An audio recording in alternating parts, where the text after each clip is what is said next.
Praise the lord. प्रभु यीशु मसीह के सामर्थ्य नाम में मैं आज के शाम के समय में आप सभी लोगों का स्वागत करता हूं और उम्मीद करता हूं कि एक बार फिर प्रभु यीशु मसीह आप लोगों को आशीषित करेंगे। हमेशा ही करते हैं, सभी को करते हैं प्रभु यीशु मसीह। प्रभु यीशु मसीह की उपस्थिति और उसका नाम लेना इंसान के लिए बरकत का कारण होता है। कई बार कुछ लोग ऐसे भी होते हैं जो कि जब संगति में जाते हैं या वो परमेश्वर के काम के लिए थोड़ी देर बैठते हैं तो उनको आनंद नहीं आता या उन्हें परमेश्वर की उपस्थिति का एहसास नहीं होता। जब आपको परमेश्वर का काम करते हुए या वचन पढ़ते हुए या दुआ करते हुए परमेश्वर की उपस्थिति का एहसास ना हो तो आपको अपने जीवन में विचार करना पड़ेगा कि आपका जो पर्सनल लाइफ है, जो परमेश्वर के साथ जो आपका पर्सनल जीवन है वो कैसा है। अगर आपका पर्सनल जीवन परमेश्वर के साथ ठीक नहीं होगा तो फिर किसी भी तरह की संगति, किसी भी तरह की इबादत में आपका मन नहीं लगेगा। जब आप खुद ही परमेश्वर के साथ अपना जीवन बिताना नहीं चाहते तो आप जो बाहर जाके करते हैं दूसरे लोगों के साथ, दूसरे लोगों के सामने आप जो कुछ करते हैं तो वो फिर एक तरीके से वो संसारिक कार्य हो जाएगा। क्योंकि इससे पहले कि हम जाके दूसरों के लिए कोई काम करें या हम जाके सबके साथ मिलकर आराधना करें या वर्शिप करें या प्रचार करें, सबसे पहले वो सब चीज़ें मेरे अपने जीवन में होनी चाहिए। अगर वो चीज़ें मेरे अपने जीवन में नहीं है, मैं खुद परमेश्वर की इबादत करना नहीं चाहता या दुआ करना मुझे बोझ लगता है या वचन सुनना या प्रचार करना मुझे बोझ लगता है या प्रभु के गीत गाना मुझे अजीब सा लगता है, तो मुझे आपसे एक सवाल करना पड़ेगा कि जब आप दूसरों के साथ जाते हैं और आप जब दूसरों के साथ बैठ के संगति करते हैं तो फिर आप कैसे कर पाते हैं। क्योंकि जब आपका पर्सनल जीवन परमेश्वर के साथ नहीं है, जब आप पर्सनल डिवोशन नहीं करते, जब आपका अपना जीवन धन्यवाद से भरा नहीं है तो आप लोगों के साथ कैसे धन्यवाद कर सकते हैं। धन्यवादी जीवन बहुतों को धन्यवाद के लिए उत्साहित करता है। जब आप खुद धन्यवाद से भरे होंगे तो आप बहुतों को प्रेरित करेंगे और उत्साहित करेंगे कि वो भी आराधना करें, वो भी धन्यवाद करें। परंतु जब आपका मन और आपका शरीर परमेश्वर के लिए भरा नहीं होगा, प्रभु के धन्यवाद से भरा नहीं होगा, तो आप औरों के साथ मिलकर भी परमेश्वर के आनंद को नहीं ले पाएंगे। इसलिए ज़रूरी है कि हम सबसे पहले जब आप सुबह उठते हैं तो आप कोशिश करिए कि आपका अपना रिलेशन परमेश्वर के साथ बहुत अच्छा हो। आप जब परमेश्वर के साथ समय बिताएं, जब आप प्रार्थना करें तो आप परमेश्वर के साथ आपका जो निजी जीवन है वो बहुत अच्छा हो। आप प्रार्थना करें, आप परमेश्वर को फील करें, परमेश्वर का वचन पढ़ें और वो आपको आशीषित करे। दुआ करें और वो आपको ऐसा लगे दुआ करते हुए कि आप परमेश्वर से बात कर रहे हैं। जब ये सब चीज़ें आपके जीवन में होंगी तो फिर जब आप दूसरों के साथ किसी भी तरीके का स्पिरिचुअल रिलेशन रखेंगे या आप कोई प्रार्थना की संगति रखेंगे तो आप उसे एंजॉय करेंगे, फिर आपको वो अच्छा लगेगा। आज की शाम में भी हमारे लिए ज़रूरी है कि जब हम शाम को बैठते हैं तो हम सबसे पहले इस बात पर विचार करें कि मेरा अपना जीवन परमेश्वर के साथ कैसा है। कई बार बुरा मत मानिएगा, पर जब हम आराधना करते हैं या हम जब चर्च लेते हैं या हम जब कोई कॉटेज मीटिंग करते हैं, कई बार ये एक ड्यूटी सी बन जाती है, ये एक जॉब बन जाती है कि अरे मुझे ये काम करना है। कई बार ये पासबानों के साथ भी होता है, पास्टर्स के साथ भी होता है, क्योंकि मैं पास्टर्स के लिए टीचिंग देने भी जाता हूँ, काउंसलिंग भी करता हूँ पास्टर्स को। तो कई बार उन्होंने ये प्रॉब्लम मुझे बताई है अपनी। जब उन्होंने अपना दिल खोल के रखा तो उन्होंने बताया कि भैया कई बार ये आराधना, स्तुति और ये चर्च लगाना मेरी जॉब बन के रह गया है, पर जो जिस तरह से मैं पहले करा करता था वैसे अब नहीं करता। अब एक रिस्पॉन्सिबिलिटी बन गई है कि चर्च खोलना है, चर्च लगाना है, ऑफरिंग जमा करनी है, हिसाब रखना है। अब वो नहीं रह गया जैसा मेरा पहले था, और ये होता भी है। वचन भी कहता है, प्रकाशित वाक्य में लिखा है कि मुझे तेरे विरुद्ध में एक बात कहनी है। प्रकाशित वाक्य यदि आप पढ़ेंगे उसके दूसरे अध्याय में, मुझे तेरे विरुद्ध में एक बात कहनी है कि तूने पहले जैसी मोहब्बत छोड़ दी है।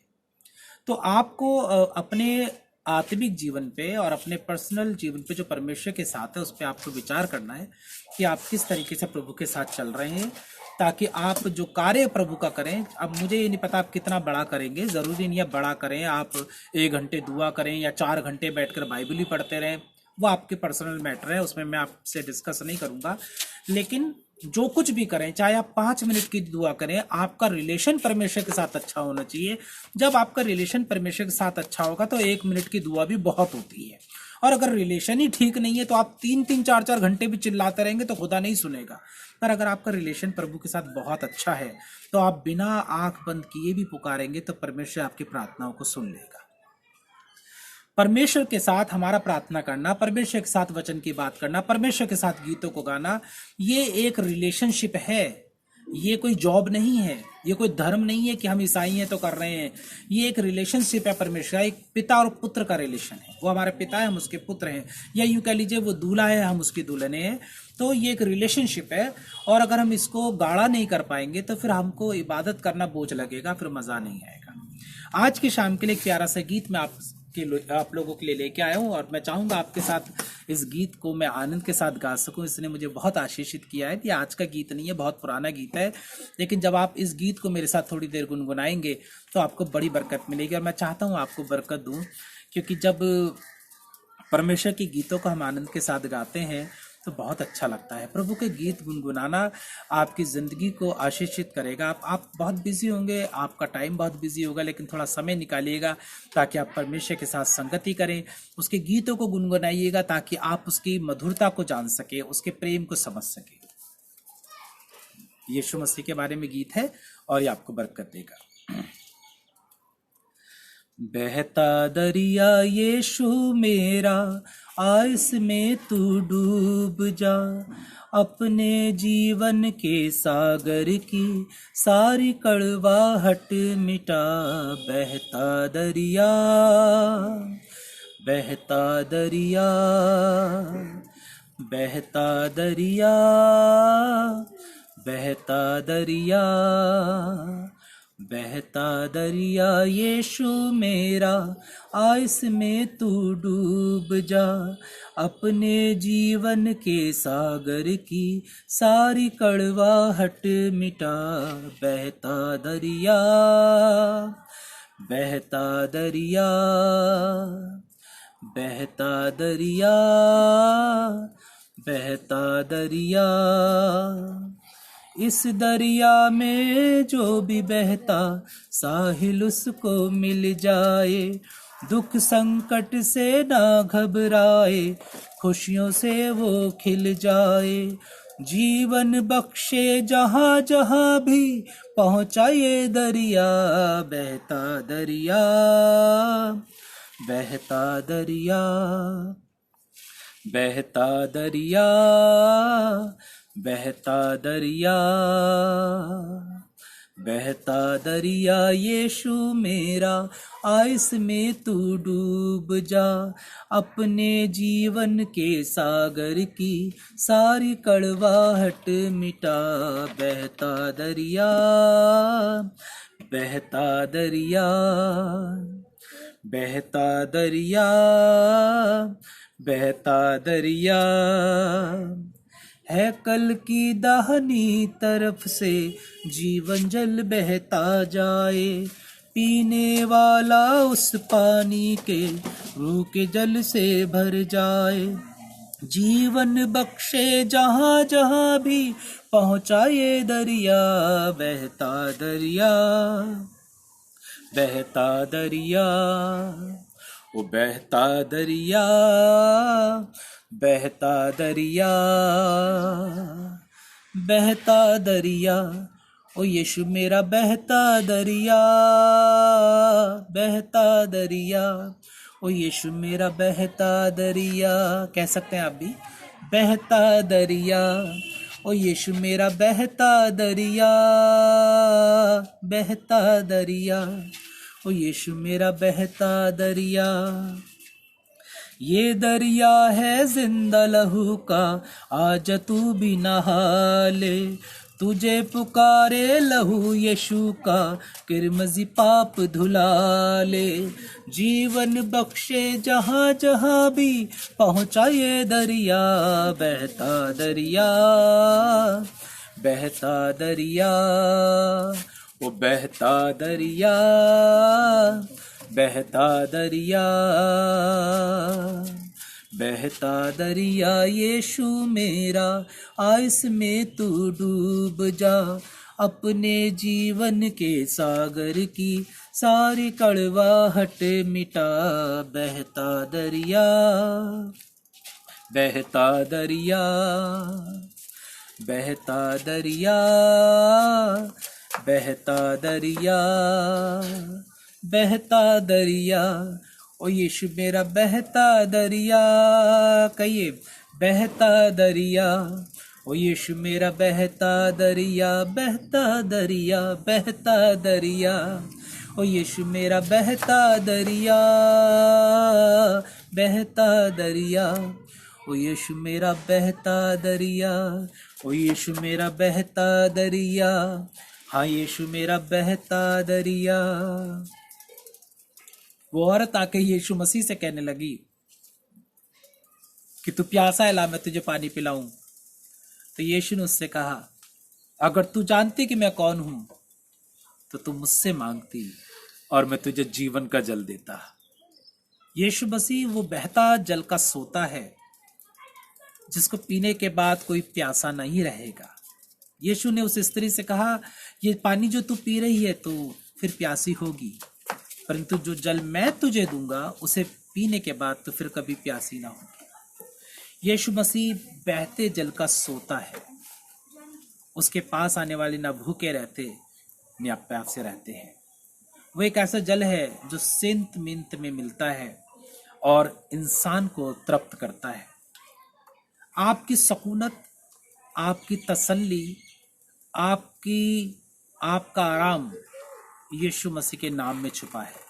जब आप यीशु का नाम लेते हैं तो वो आराम, वो तसल्ली, वो शुक्रगुजारी आपकी जिंदगी में आती है और आप आराम से रहते हैं। सकूनत दुकान पे नहीं बिकती, सकूनत खरीदी नहीं जाती, सकूनत आसमान के खुदा की तरफ से मिलती है। बाइबल बताती है तो अपने बिस्तर पे लेटेगा और चैन के साथ सो जाएगा, ना तो तुझे भय होगा ना तुझे खौफ होगा। नीति वचन में लिखा है, क्योंकि यहोवा तुझे संभालेगा, यहोवा तुझे सहारा दिया करेगा। जब परमेश्वर मदद करता है तो ये सब चीजें बड़ी बेजान से नजर आती हैं जो हमें दिलासा देती हैं, पर परमेश्वर का कलाम हमको तसल्ली देता है। आज खुदा के कलाम से बहुत चंद लम्हातों में आपसे बात करूंगा और मैं जानता हूं आपको बड़ी बरकत मिलेगी जब आप खुदा के कलाम को मेरे साथ सुनेंगे। आइए एक छोटी सी दुआ खुदा के कलाम के लिए करें ताकि खुदा हमें बरकत दे। प्रभु यीशु मसीह, आपके कलाम को आपके हजूरी में रखते हैं, बड़ी बरकत देना। आपका कलाम सुने और बरकत पाई, थोड़ा सा लम्हा आपकी बरकतों से भर जाए और आज हम जब यहाँ से जाएं तो कुछ लेके साथ जाएं। यीशु के नाम से मांगते हैं, आमीन। लूका की पुस्तक और उसका 12वां अध्याय, लूका 12 और उसकी 35वीं आयत, ध्यान से सुनिएगा। और ये आज के लम्हा से जुड़ी है क्योंकि लोग जो हैं लॉकडाउन में फंसे हैं, अपने घरों में बैठे हैं। चलिए वो तो चलता है। कुछ लोग ऐसे हैं जो जॉब कर रहे हैं, जिनका काम चल रहा है, या तो वो ऑनलाइन अपने स्कूलों में बच्चों को पढ़ा रहे हैं या ऑफिस के काम ऑनलाइन कर रहे हैं, उनके पास लैपटॉप है, वो घर बैठ के किसी न किसी तरीके से बिजी हैं। और जो बिजी हैं तो उनके लिए तो बहुत बढ़िया बात है, हमको तो अच्छा लगता है भाई, कहीं ना कहीं तो बिजी हो जाओ। बिजी होना बहुत बढ़िया बात है। और यदि बिजी ना हो तो उन लोगों से भी आपकी मुलाकात हो जाएगी आज या कल में, क्योंकि जो लोग बिजी नहीं है, मैं तो मिल चुका हूँ, पर जो लोग बिजी नहीं है उनके लिए यूं कह लीजिए कि उनके तोते उड़ चुके हैं, उनके हालत बुरी हो चुकी है, क्योंकि अब वो ऐसी कंडीशन में आ गए हैं कि हमें लग रहा है कि जब चर्च जाना होगा तो उनके लिए 4 लोग लगेंगे उन्हें चर्च ले जाने के लिए। 2 पैर से उठाएंगे और 2 हाथों से उठाएंगे। उनकी हालत पस्त हो गई है। मुझे तो शक हो रहा है बाइबल भी उठाते होंगे नहीं उठाते होंगे, क्योंकि बिस्तर से लेकर फ्रिज तक या ऑल्टर तक जहाँ पे भी अपनी बाइबल रखते होंगे तो वहां तक जाने में भी उनकी हाय और उफ निकल जाती होगी। लॉकडाउन ने बहुत से लोगों को आलसी बना दिया है और कुछ लोग बिजी हैं, चाहे वो ऑफिशियल काम में बिजी हो, चाहे वो पर्सनल काम में बिजी हो। और आज जो लोग बेचारे जिनके पास ऑफिस का काम नहीं भी है, वो लोग पर्सनल घर के कुछ कामों में अपने आप को जबरदस्ती बिजी रख रहे हैं ताकि उनकी जो एक्टिवनेस है वो ना खो जाए। और एक्टिवनेस तो बहुत ज़रूरी है। आज के टाइम में एक्टिवनेस तो होनी चाहिए। आप भी जानते हैं अगर एक्टिवनेस ना हो तो आदमी बुजुर्ग सा हो जाता है। और अब मुझे नहीं पता दुनियावी काम आप छोड़ते होंगे नहीं छोड़ते होंगे, लेकिन आपको सीरियसली बता रहा हूँ, मजाक नहीं है। चाहे कोई काम छोड़े ना छोड़े, आदमी परमेश्वर का काम सबसे पहले छोड़ देता है। इस काम में तो इतनी जल्दी ठस हो जाता है कि जितना दूसरे काम में नहीं होता। बाइबल का काम तो उन पे ऐसी आफत बन के हो जाता है। आपको सच बताएं, लोगों को बाइबल पढ़ने के लिए आप दे दीजिए और आप चर्च में बोल दीजिए आपको विर्द पढ़ना है जबूर 23, कितना पुराना विर्द है ना, आपको जबूर 23 पढ़ना है। बाप रे, वो जबूर 23 ऐसा पढ़ते हैं जैसे उनके एक कंधे पर किसी ने 20 किलो वजन रख दिया और एक कंधे पे किसी ने 30 किलो वजन रख दिया, और उसके बाद वो सर झुकाकर बड़ी भारी आवाज में और ऐसा वृद्ध पढ़ते हैं, कहते हैं भाई इसने तो वृद्ध का सारा बोझ इसी ने उठा लिया। वो वचन प्रचार भी ऐसे करेंगे या खुदा की बात भी ऐसे करेंगे जब पता नहीं कितनी बड़ी आफत हो गई। और पता है खुदा का काम आफती से नहीं, आनंद से, मुस्कुराते हुए, हंसते हुए, शुक्रगुजारी करते हुए खुदा का काम होना चाहिए। आप परमेश्वर के काम को मगन होके करिए। लेकिन लॉकडाउन में तो इतनी बुरी हालत हो गई है क्रिश्चियंस की भी, पासबानों की भी, और बहुत से ऐसे लोगों की जो कि ऐसा लग रहा है कि भाई इनका तो कुछ करना पड़ेगा। कुछ लोग ऐसे भी हैं जो शुक्रगुजारी कर रहे हैं, जैसे मुझे ही देख लीजिए, मैं आपके साथ शुक्रगुजारी कर रहा हूँ, और सोफिया सिस्टर बैठी हैं जो खुदा का शुक्रगुजारी कर रही हैं, रोबिन भैया हैं। अब आप कहेंगे क्या 2 ही लोग हैं और कहाँ है? अब समझ जाइए कहाँ है। इस बात का इशारा अब आप समझ ही जाइए कि वो कहाँ है और उनका अब क्या करना पड़ेगा। अब डॉक्टर तो कोरोना वायरस की दवाई ढूंढ रहे हैं, लेकिन अब मैं इस कलाम के जरिए वो दवाई ढूंढनी मुझे पड़ जाएगी, क्योंकि कलाम भी कमजोरी कुछ बता रहा है। और ये वाली दवाई कहाँ मिलेगी मुझे भी नहीं पता कहाँ से मिलेगी, क्योंकि ये इंजेक्शन लगाना भी बहुत जरूरी है। देखिए खुदा के कलाम में क्या लिखा हुआ है। लूका 12:35 में लिखा है, तुम्हारी कमरे बंदी रहें और तुम्हारे दिए जलते रहें। तुम्हारी कमरे बंदी रहें और तुम्हारे दिए जलते रहें। कब तक जलते रहें? 17 मई। कब तक जलते रहें? 17 मई। 17 मई के बाद हो सकता है आपको चर्च जाना पड़े। तो जब आप चर्च में एंट्री करेंगे, फर्स्ट डे जब चर्च में जाएंगे, तो आप ऐसे जाएंगे पता नहीं कहाँ से आपको लेके आया जा रहा है। या हो सकता है आप आनंद करते हुए खुश मिजाज बड़े फुर्तीले से चर्च जाएं और बड़े जोश में चर्च जाएं और लगे वाह भाई खुदा के लोग आ रहे हैं, हंसते खेलते और तंदुरुस्त और जोश में भरे हुए आ रहे हैं। या हो सकता है आप ऐसे टूटे हुए जाएं जैसे कि कोरोना ने पता नहीं आपको मारा ना मारा, लेकिन लोगों ने आपको खूब कूटा हो और फिर चर्च के लिए छोड़ दिया हो। ये लॉकडाउन है, पर ये लॉकडाउन परमेश्वर के कार्य का लिए ना हो और आपके शरीर पर इस लॉकडाउन का कोई फर्क ना पड़े, बल्कि खुदा के काम में आपकी कमरे बंधी रहे और आपके दिए जलते रहे। लोग आपको जब देखें तो वो आपको कहें वाह ये खुदा के लोग क्या ही कमाल के लोग हैं, इनके अंदर कितना जोश है। जब आप खुदा की बात करें, जब प्रचार की बात करें, जब दुआ की बात करें, जब कलाम की बात करें, जब आप गाना गाएं खुदा बाप का, तो गीत भी ऐसा गाएं कि लोग कहें वाह क्या गाना गाया है, क्या जोश भरा गाना गाया है। खुदा की शुक्रगुजारी करें। ऐसे गाने भी गा सकते हैं कि लोग कहें बड़ा दुख का गाना गाया है, इन्होंने ऐसा गाना गाया मेरे आंख से आंसू टपक गए, इतना बढ़िया। हाँ, आप गाना गाए तो आनंद का भी गाना गाए, खुशी खुशी मनाओ, खुशी खुशी मनाओ, बोलो बोलो मसीहा की जय जय जय। अब लोग कहेंगे लॉकडाउन में ये वाला गाना क्यों गा रहे हैं? इसलिए गा रहे हैं क्योंकि हमारी कमरे बंधी हैं और हमारे दिए जल रहे हैं।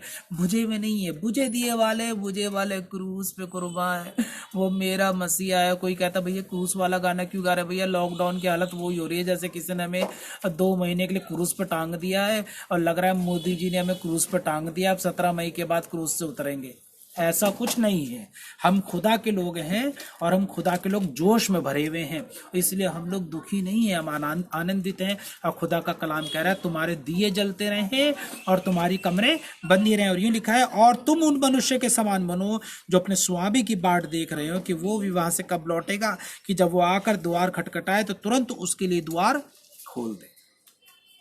धन्य वो दास जिन्हें उनका स्वामी जागते पाए। मैं तुमसे सच कहता हूँ, कमर बांध कर उन्हें भोजन करने को बैठाएगा और पास आकर उनकी सेवा करेगा, और पास आकर वो उनकी सेवा करेगा और उनके साथ संगति करेगा और कहेगा कितने अच्छे लोग हो तुम, कि ऐसे हालात में जब लोग टूट गए, जब हार गए, जब पस्त हो गए, जब उनमें कुछ नहीं रहा, तो तुम कह रहे हो कि हम खुदा की शुक्रगुजारी करेंगे, हम तो खुदा का धन्यवाद करेंगे, मुस्कुराएंगे। मैं दक्षिणपुरी में एक दिन, एक ऐसे दिन में गया विजिट करने के लिए जब जुलूस निकल रहा था। आप समझ गए ना, जुलूस कब निकलता है? जुलूस निकल रहा था, क्रिश्चियंस का जुलूस निकल रहा था। सबसे आगे आगे तकरीबन 7-8 लोग किसी अलग अलग मिशन के थे, और वो लोग अपना सफ़ेद कपड़ों में थे और अपना वो क्रॉस लेके चल रहे थे। चलिए, खुदा का काम अच्छा कर रहे थे। लेकिन पीछे वाले लोगों को जब मैंने देखा तो वो पता नहीं कहाँ से बेचारे चलते हुए आ रहे थे। आधे तो रास्ते में ही बैठ गए थे, आधे टूट गए थे, आधे लोग गाना ही नहीं गा रहे थे, आधे ऐसे चल रहे थे जैसे पता नहीं कि इनकी हालत क्या हो गई है। और मेरा दिल दया से भर गया। मेरा शुक्रगुजारी से नहीं भरा कि जुलूस जा रहा, वो तो अलग बात है, लेकिन उल्टा मेरा दिल दया से भर गया कि मैं आगे जाके पासबानों से बोलूं, पादी साहब जुलूस खत्म करो, आपके आधे लोग गिर पड़े। लेकिन मैंने कहा कि अगर तुम लोग इसी जोश में तुम्हें चलना था तो अपने मसीह को देखो कि वो यरूशलेम से लेकर गुलगुत्ता के उस स्थान तक किस तरह चला होगा। क्रूस को कंधे पे रखकर वो ना तो गिरा ना कुछ करा, तुम्हारे लिए दो जगत के सारे पापों को उठाकर वो वहां तक चला गया।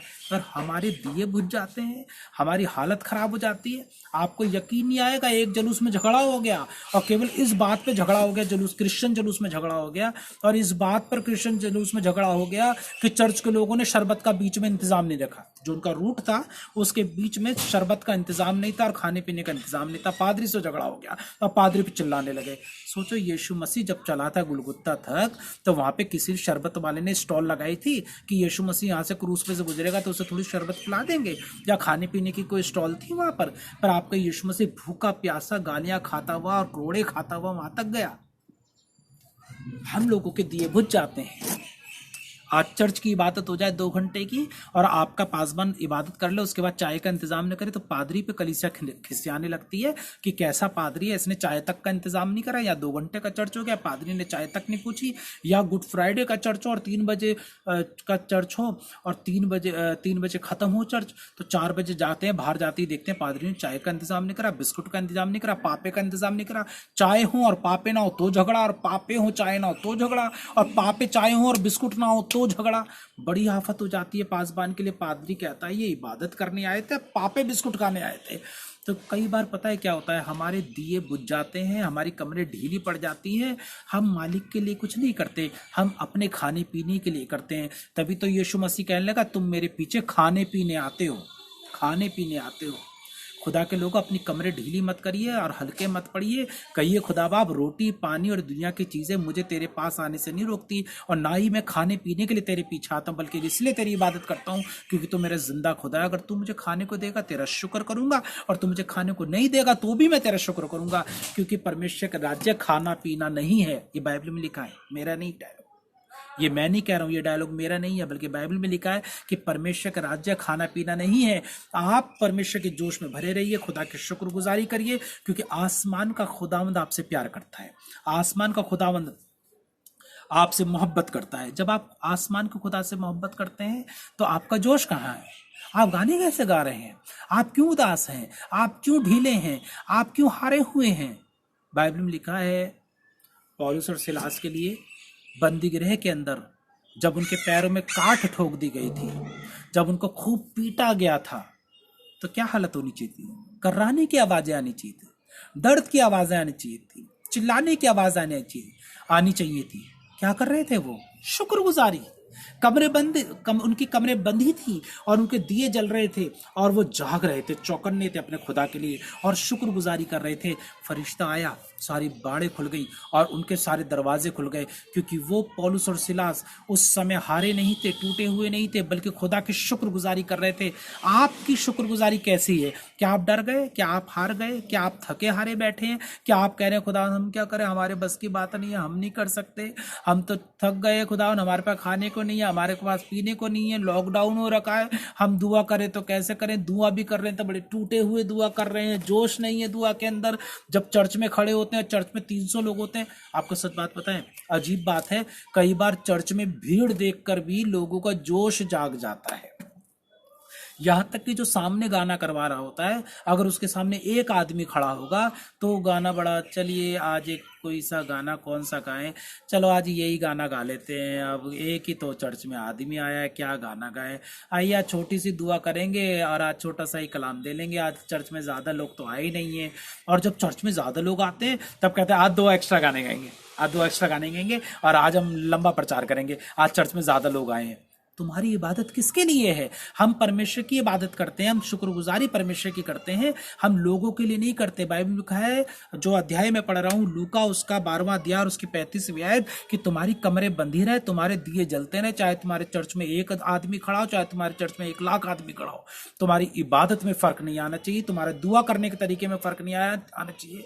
जब आप किसी और के आगे दुआ करते हैं तो बड़ी ऊंची आवाज में दुआ करते हैं, बड़ी लंबी दुआ करते हैं, बड़े शब्दों का मेलजोल करा के दुआ करते हैं, और जब खुद दुआ करने बैठते हैं तो छोटी सी दुआ कर देते हैं और बड़ी निपटा के दुआ कर लेते हैं। कहते हैं उसमें मेरी कौन सी कोई सुन रहा है, कोई नहीं सुन रहा, तो बड़ी छोटी सी करके निकल लिए। और जब सुनने वाले होते तो खाने की दुआ भी इतनी लंबी करते हैं कि खाना भी ठंडा हो जाता है, क्योंकि हमें तो अपनी दुआ सुनानी है। अगर तू दूसरों को दिखाने के लिए धर्म के काम करेगा तो अपने परमेश्वर से कुछ भी फल नहीं पाएगा। तेरा दिया अगर जल रहा है और तेरी कमर बंधी है और अगर दिखाने के लिए बंधी है और तेरा दिया अगर दिखाने के लिए जल रहा है तो कोई भी फायदा नहीं होगा, बल्कि तेरी कमर बंधी रहे, तेरा दिया जलते रहे खुदा के लिए, आसमान का खुदा देके। लिखा है तू अपना किवाड़ बंद करना, कुंडी लगाना, गुप्त में जाकर अपने खुदा से प्रार्थना करना, तब तेरा खुदा जो गुप्त में है जब तुझे देखेगा तो तुझे बरकत देगा। खुदा के लोग अपने अंदर झांकिए, आपकी दुआ बदल रही है, आप लोगों के मुताबिक दुआ कर रहे हैं। कई बार मेरे साथ ऐसा हुआ है, जब मैं किसी के साथ बैठता हूं तो वो उसकी दुआ मेरे साथ अलग होती है, क्योंकि उसे पता है एंथनी भैया बड़े फ्रेंडली हैं, वो बड़े अच्छे हैं, मिलते जुलते रहते हैं, तो मेरे साथ बड़ी नॉर्मल दुआ करते हैं। और वहीं पर कोई CNI का पादरी आ जाए या मेथोडिस्ट का पादरी सामने बैठा हो या कोई और बड़ा पादरी आ जाए, सीनियर पास्टर बैठा हो, तो उनकी दुआ अचानक बदल जाती है, घर का माहौल बदल जाता है, बैठने का तरीका बदल जाता है। मैं जाता हूं तो नॉर्मली बैठ जाते हैं, नॉर्मली बैठे रहते हैं, नॉर्मली से दुआ कर देते हैं। खादिमों की हैसियत देखकर या खादिमों का पद देखकर, सॉरी मुझे ये नहीं बोलना चाहिए, पर खादिमों की हैसियत, खादिमों का पद और खादिमों का चर्च देखकर, नाप तोल कर लोग उनके साथ व्यवहार करते हैं।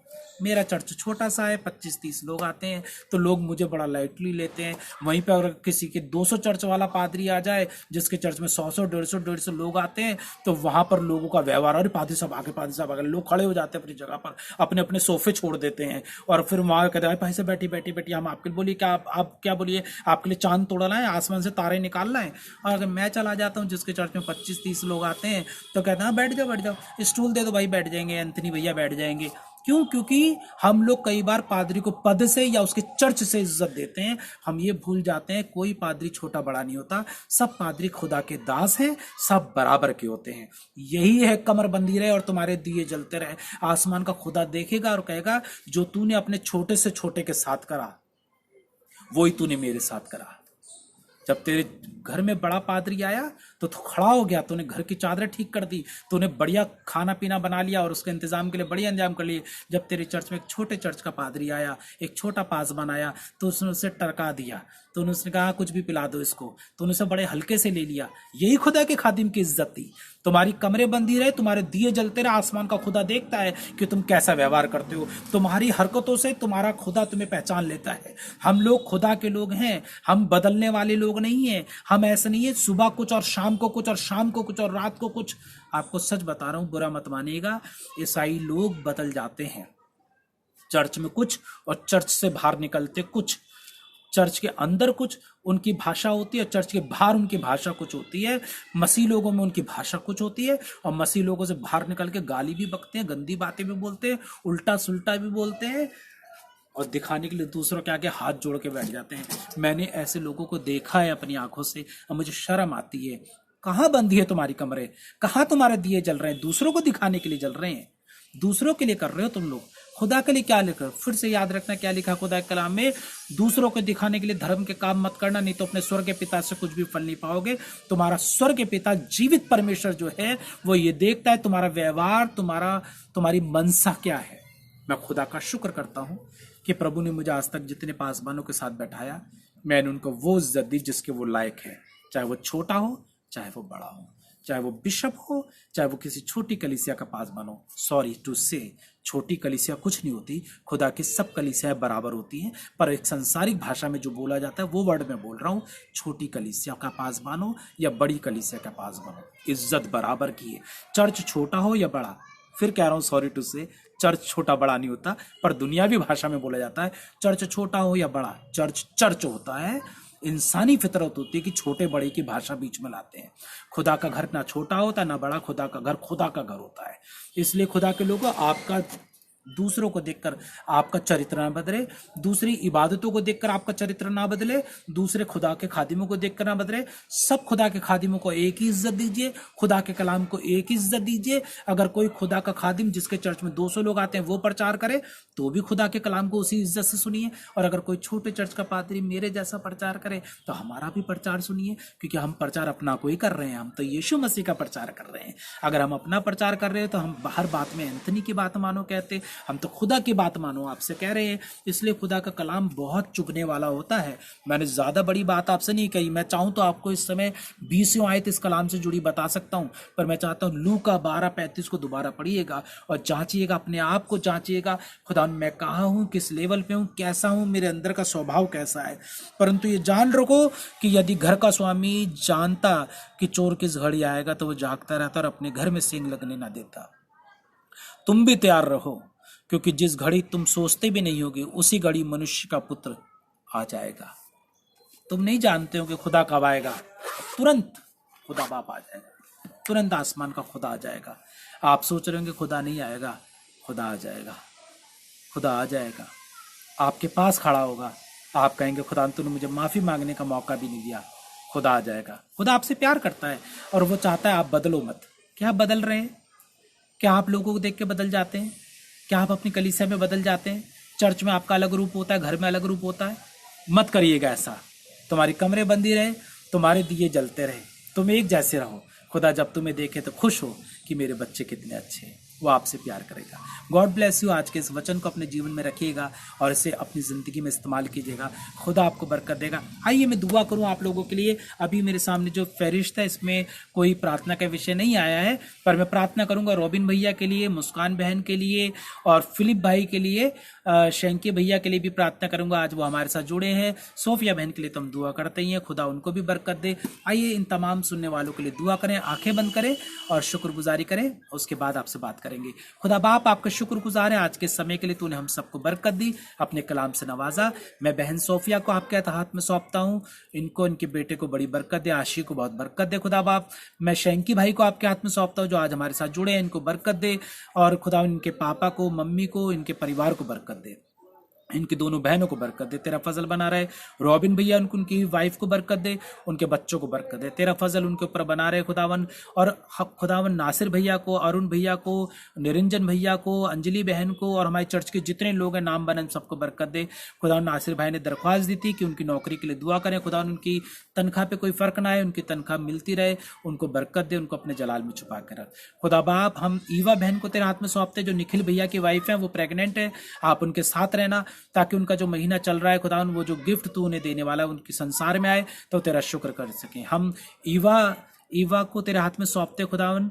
हम दीपा बहन को तेरे हाथ में सौंपते जो नवीन भाई की वाइफ है खुदावन, उनको तेरे हाथ में सौंपते हैं। और विशु की पत्नी को तेरे हाथ में सौंपते खुदावन, ताकि खुदावन ये तीनों प्रेग्नेंट है, जब इनको खुदावन आशीषित हो और जब ये बच्चा दुनिया में आए तो तेरा फजल इन पे बना रहे, तो उनके साथ रहना खुदावन। हम डॉन जोसेफ को तेरे हाथ में सौंपते हैं जो पादरी है प्रभु, जो क्वारंटाइन है। आप उनको संभाल कर रखना, उनको कोई कोरोना वायरस ना हो, वो सुरक्षित रहे और उनके घर पर तेरी बरकत बनी रहे। हम डॉन जोसेफ के परिवार को तेरे हाथ में सौंपते हैं। मैं अपने परिवार को तेरे हाथ में सौंपता हूं, बड़ी बरकत दे, अपनी कुव्वत से भर के, जलाल से भर के इस्तेमाल कर।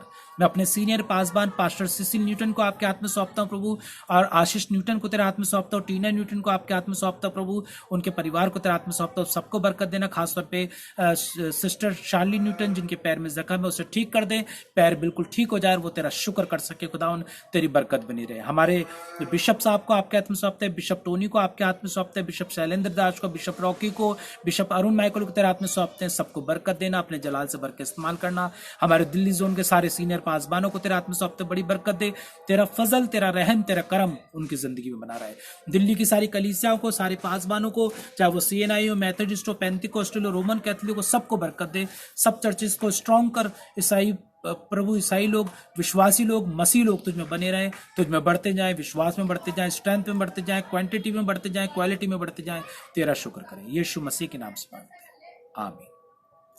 खुदा बाप आपको बरकत दे। छोटी सी दुआ जो शाम की आपने मेरे साथ करी, मैं अच्छा लगता है, हम लोग शाम को लोगों के लिए दुआएं करते हैं। और यदि आप चाहें कि हम और भी बीमारों के लिए दुआ करें, तो जैसे ये मैसेज मेरे पास आ रहे हैं प्रेज द लॉर्ड के, आप अपनी उपस्थिति को प्रेज द लॉर्ड हालेलुया कह के मुझे बता सकते हैं। अच्छा लगता है कि पता लगता है कि आप लोग मेरे साथ जुड़े हैं और आप मेंशन करते हैं प्रेज द लॉर्ड या हालेलुया लिखते हैं। इसी तरह आप लिखिए, किसी प्रेयर रिक्वेस्ट को लिखिए कि प्लीज़ उनके लिए प्रार्थना करिए, तो मैं उनके लिए, उनके शहर के लिए, उनके घर के लिए दुआ करूंगा। तो आप ज़रूर प्रेयर रिक्वेस्ट भेजा करिए। और यदि आप चाहते हैं मैं आपके लिए कोई एक अच्छा सा गीत गाऊं, तो आप गीत मुझे व्हाट्सअप करिए, ताकि मैं आपके साथ उस गीत को गा सकूं और खुदा के नाम की महिमा कर सकूं। बड़ा अच्छा लगा आपके साथ आज की शाम संगति करके। और कल शाम फिर 5 बजे संगति करेंगे। जुड़े रहिएगा और प्रेयर रिक्वेस्ट भेजिएगा मुझे व्हाट्सएप पे, कोई गीत भेजिएगा ताकि हम एक साथ गुनगुना सके। बड़ा अच्छा लगेगा, खुदा के नाम की महिमा करेंगे। कल शाम को मिलेंगे 5 बजे, ज़रूर आइएगा। और हमारे इस फेसबुक लाइव प्रोग्राम को आप शेयर कीजिएगा ताकि लोगों तक पहुंच सके। God bless you. परमेश्वर आप सबको बरकत दे। जय मसीह की।